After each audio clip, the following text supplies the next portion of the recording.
দর্শক স্বাগত আনন্দ যুগে থাকছে দেশ বিদেশের বিনোদনের খবর। সঙ্গে আছি আমি জান্নাতুল দোলনা। ইউটিউবে সর্বাধিক দেখা বাংলা নাটকের তালিকায় শীর্ষস্থান ধরে রেখেছে শ্বশুরবাড়িতে ঈদ।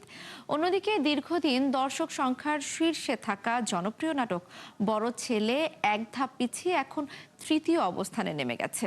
দ্বিতীয় স্থানে উঠে এসেছে মামার বাড়ি। ইউটিউবে প্রায় 100 মিলিয়নের ঘর ছুঁই ছুঁই করছে যে পাখি ঘর বোঝে না শিরোনামের গানটি। ধ্রুব গুহর গাওয়া এই গানটির ভিডিও দেখা হলো এখন পর্যন্ত 9,99,83,000 বার। 2015 সালের 18 জুলাই গানটি অন্তর্জালে মুক্তি পায়। গানটির গায়ক আশা করছেন আজ রাত পেরুলেই গানটি 100 মিলিয়নের ক্লাবে প্রবেশ করে নতুন রেকর্ড করবে। সুর সম্রাজ্ঞী ফিরোজা বেগম নজরুল গীতিকে ধারণ করেছে নিজের মতো করে। তার পূর্বাভাস দিয়েছিলেন কবি কাজী নজরুল ইসলাম নিজেই। ফিরোজা বেগমের বয়স তখন 11 কি 12। দুটি গান গিয়ে সুনাম কুড়িয়েছিলেন কবির। তার গান শুনে বলেছিলেন, তোমরা দেখো এই মেয়েটি একদিন ভালো গাইয়ে হবে। আজ ফিরোজা বেগমের জন্মবার্ষিকীতে 71-এর শ্রদ্ধাঞ্জলি। শোবিজের জনপ্রিয় অভিনেতা ফারুক আহমেদ ক্যারিয়ারে কথাসাহিত্যিক ও নির্মাতা হুমায়ুন আহমেদের অসংখ্য নাটক সিনেমায় অভিনয়ের মাধ্যমে দর্শক মহলে জনপ্রিয়তা পান তিনি। হুমায়ুন আহমেদের খুব কাছের একজন মানুষ ছিলেন এই অভিনেতা। সম্প্রতি 71 পডকাস্টে অভিনেতা ফারুক আহমেদ জানান, অন্যের ডিরেকশনে অভিনয় করলে অভিমান করতেন হুমায়ুন আহমেদ। তো আমরা অন্য জায়গায় কাজই করতাম না খুব একটা। হুমায়ুন ভাই জীবিত থাকা অবস্থায় শেষের দিকে কিছু কাজ করেছি অর্থনৈতিক কারণে, কিন্তু প্রথম দিকে তো করিনি, 8-10 বছর করিনি। আমার কাছে কেন যেন মনে হতো যে হুমায়ুন ভাই কষ্ট পেতেন। আহমেদ জানান, 70 দশকের শুরুতেই হুমায়ুন আহমেদের ছোট ভাই আহসান হাবিবের মাধ্যমে পরিচয় হয় তার সাথে। এরপর লম্বা বিরতি, ঢাকা থিয়েটারে অভিনয় করা শুরু করলেন। একসময় হুমায়ুন আহমেদের রচিত নাটকে অভিনয় শুরু করলে তার আর পেছনে ফিরে তাকাতে হয়নি।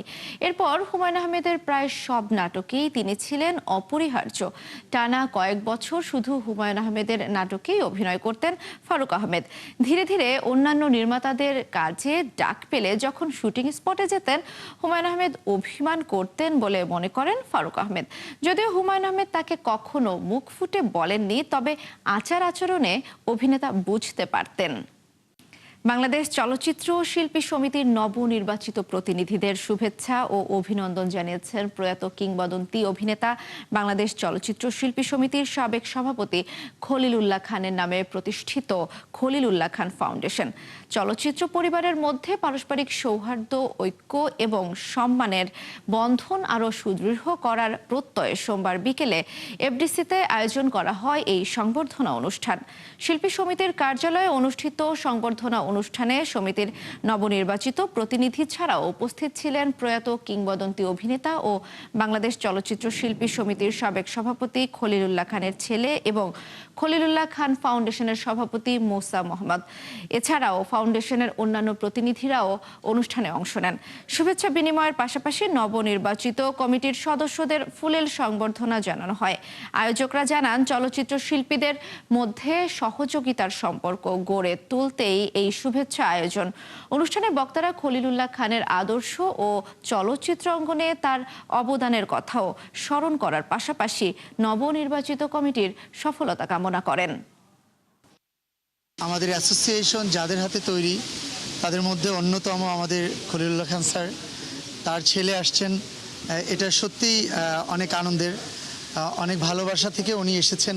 আমরা অনেক বেশি ভালোবাসা তার প্রতি, অনেক বেশি ঋণী তার প্রতি, যে তার বাবার জায়গাটা উনি স্মরণ করেছেন আর আমাদেরকেও স্মরণ করিয়ে দিয়েছেন যে আমরা চাইলে একসঙ্গে আত্মার সঙ্গে আত্মা মিলিয়ে আমরা চাইলেই থাকতে পারি, শুধু আমাদের মনের মিলনটা আসল।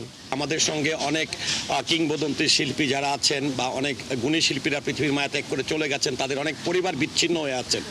আমরা হয়তো বা তাদের নাম্বার পাচ্ছি না, যোগাযোগের ওয়ে পাচ্ছি না।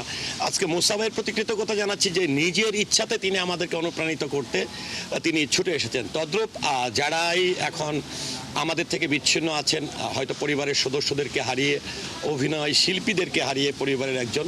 সেক্ষেত্রে আমি রিকোয়েস্ট করব যে আপনারা অবশ্যই এটি আপনার পরিবারের সদস্য যেরকম প্রাণের সংগঠন, এটি আপনাদেরও প্রাণের সংগঠন। দর্শক আছেন ৭১-এ চলছে আনন্দযোগ। একসময় যে মঞ্চ থেকে ফিরতে হয়েছিল খালি হাতে, ৬ বছর পর সেই মঞ্চেই মাথায় উঠল বিজয়ের ট্রফি।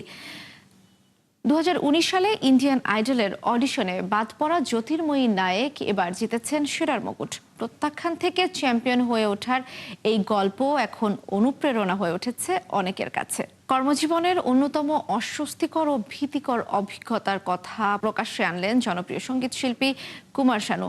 সম্প্রতি এক পডকাস্টে এসে তিনি জানান, 90-এর দশকে দুবাইয়ে এক আন্ডারওয়ার্ল্ড ডন এর ব্যক্তিগত অনুষ্ঠানে তাকে গান গাইতে বাধ্য করা হয়েছিল। সে সময় বলিউডে অপরাধ চক্রের মারাত্মক প্রভাব থাকায় নিজের নিরাপত্তা নিয়ে চরম আতঙ্কে ছিলেন তিনি। দুবাইয়ের সেই ব্যক্তিগত অনুষ্ঠানে গান গাইতে গিয়ে মনে মনে প্রচণ্ড ভয় পেয়েছিলেন শানু। তবে পেশাগত কারণে ও নিজের নিরাপত্তার কথা ভেবে তাকে সেই অনুষ্ঠান শেষ করতে হয়েছিল। সঙ্গীত শিল্পী জানান, সেই সময়ে পরিস্থিতি এখনকার মতো ছিল না। প্রভাবশালী ব্যক্তিদের পক্ষ থেকে আসা অনুষ্ঠানে গাওয়ার অনুরোধ প্রত্যাখ্যান করার কোনো সুযোগ বা সাহস কারো থাকতো না। তাই কোনো ঝুঁকির মধ্যে না গিয়ে আন্ডারওয়ার্ল্ড থেকে আসা গান গাওয়ার অনুরোধগুলো মেনে নেওয়াকেই তখনকার সময়ে সঠিক সিদ্ধান্ত বলে মনে করেছিলেন। পরিমণির কাছে সাকিব আল হাসানের হার, বাড়িওয়ালাদের মানবিক হওয়ার আহ্বান জানালেন মনিরা মিঠু। জেনজিকে আবর্জনার প্রজন্ম বলে এবার তোপের মুখে কঙ্গনা। দ্য মামি 4-এ যুক্ত হতে পারেন অবসেশন খ্যাত জন স্টোন। এক নজরে বিনোদন দুনিয়ার খবর জানাচ্ছেন আফফান মিতুল। ঢাকায় সিনেমার নায়িকা পরিমণি অভিনয়ের পাশাপাশি সামাজিক যোগাযোগ মাধ্যমে রয়েছে তার জনপ্রিয়তা। এবার ফেসবুক অনুসারীর সংখ্যায় দেশের ক্রিকেটের অন্যতম বড় তারকা সাকিব আল হাসানকে পেছনে ফেলে নতুন রেকর্ড গড়েছেন এই অভিনেত্রী। সোমবার পরিমণি ও সাকিব আল হাসানের ফেসবুক পেজে দেখা যায়, পরিমণির পেজে অনুসারীর সংখ্যা 1,70,00,000। অন্যদিকে সাকিব আল হাসানের পেজে অনুসারীর সংখ্যা 1,60,00,000। অনুসারীর সংখ্যায় পরিমণি এগিয়ে রয়েছেন প্রায় 10 লাখের ব্যবধানে। দীর্ঘদিন ধরে বাংলাদেশের তারকাদের মধ্যে ফেসবুক অনুসারীর সংখ্যায় শীর্ষস্থান ধরে রেখেছিলেন সাকিব আল হাসান। এবার সাকিবকে হারালেন পরিমণি। বাড়িওয়ালাদের আরও মানবিক ও সহানুভূতিশীল হওয়ার আহ্বান জানিয়েছেন জনপ্রিয় অভিনেত্রী মনিরা মিঠু। তিনি বলেন, নিজেও একজন ভাড়াটিয়া হিসেবে প্রতি বছর বাড়ি ভাড়া বৃদ্ধি এবং বিভিন্ন নিয়মকানুনের কারণে সাধারণ মানুষের ভোগান্তি তিনি খুব কাছ থেকে উপলব্ধি করেন। তিনি আরও জানান, প্রায় প্রতি বছরই বাড়ি ভাড়া বাড়ানো হয়, অথচ বাসার রক্ষণাবেক্ষণ, সার্ভিস চার্জ, এমনকি অনেক ক্ষেত্রে সিলিন্ডার গ্যাসের খরচও ভাড়াটিয়াদের বহন করতে হয়। ফলে সীমিত আয়ের মানুষের জন্য অতিরিক্ত ভাড়ার চাপ সামাল দেওয়া কঠিন হয়ে পড়ে। বাড়িওয়ালাদের উদ্দেশ্যে এই অভিনেত্রী মানবিক হওয়ার অনুরোধ করেছেন। ভারতের জেনজি প্রজন্মের আন্দোলনকারী শিক্ষার্থীদের বিরুদ্ধে চরম অপমানজনক, কুরুচিকর ও বিতর্কিত মন্তব্য করে নতুন করে রাজনৈতিক বিতর্কে জন্ম দিয়েছেন অভিনেত্রী ও বিজেপি সংসদ সদস্য কঙ্গনা রানাওয়াত। যন্তর মন্তর ও দেশের অন্যান্য জায়গায় ছড়িয়ে পড়া জেনজি বিক্ষোভকারীদের ভাষা ও ইনস্টাগ্রাম পোস্টগুলোকে বমি আসার মতো আখ্যা দিয়ে কঙ্গনা লিখেছেন, তার পুরো জীবনে এক জায়গায় এত কদর্যতা বা রূপহীনতা আর কখনো দেখেননি। হলিউডের জনপ্রিয় অ্যাডভেঞ্চার ফ্র্যাঞ্চাইজি দ্য মামির ৪র্থ পর্বে যুক্ত হতে পারেন অবসেশন খ্যাত তারকা মাইকেল জনস্টন। জানা গেছে, মেগা বাজেটের এই নতুন কিস্তিতে অভিনয়ের জন্য বর্তমানে প্রাথমিক আলোচনায় রয়েছেন এই অভিনেতা। সম্প্রতি হরর ছবি অবসেশনের বিশাল বক্স অফিস সাফল্যের পর নজরে আসেন জনস্টন। টিন ওলফ সিরিজের এই প্রাক্তন তারকাকে এবার দেখা যেতে পারে দ্য মামির অতিপ্রাকৃত রহস্যের জগতে।